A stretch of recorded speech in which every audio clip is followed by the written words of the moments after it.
mon pare venia amb un saquet de brossa que agafava a grapats dels marges pels conills i de vegades duia, sense saber-ho, grills.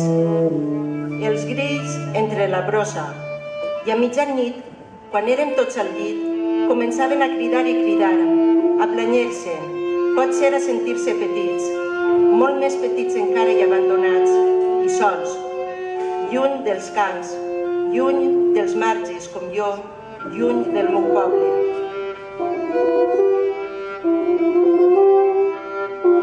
Mon pare no volia que matàrem els grills, mai no en va matar cap, mai no n'he matat cap. Potser ara comprenc per què tot fou així. Els grills que no he matat, però que ja s'han mort, potser ara se'm tornen paraules. De vegades, igual que els cucs de seda morint, s'esdevenien papallones petites, amb un tacte domèstic, vagament cereal, cosa de cada dia.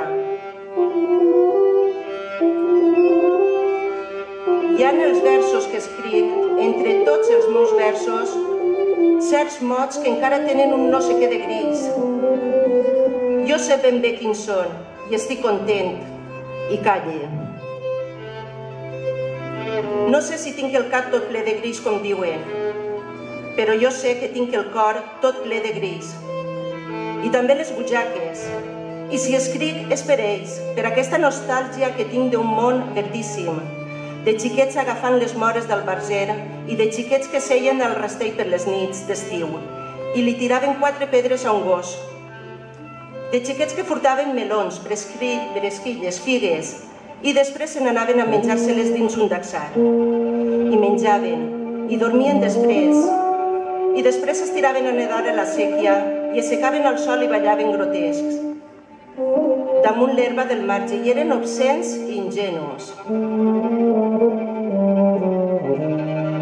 La vida cada dia ens ofereix problemes. No és possible resoldre'ls. Sempre en queden alguns que no es poden resoldre i es van acumulant. Residus de problemes, uns tristíssims residus. No és possible agafar el cor tal com s'agafa el melic i amb un dit treure aquests residus. I cada dia augmenten i es van descomponent. I no és que estiguem tristos, ni és que estiguem amargs. És això. Són residus que duem entre el pit i l'esquena. No pesen. Es noten de vegades. Es noten en tot cas en l'accent de la veu, en la manera de parlar d'un quadre, d'una música, d'un poema o d'un fet qualsevol.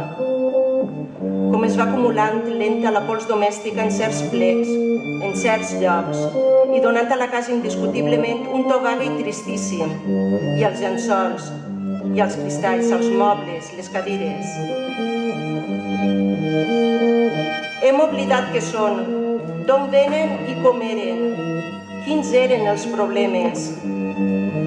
Són només uns residus de problemes, de coses. És el que deu ocórrer en obrir una fossa on hi ha enterrats uns quants, els uns damunt dels altres. Hi ha confoses les pols, les despulles, el tros de calcetí i el tros de tela del taüt. Ja ben desfets, dissolts, de manera que apenes s'hi sap que allí hi havia enterrats un infant i un home de 72 anys i una donzella.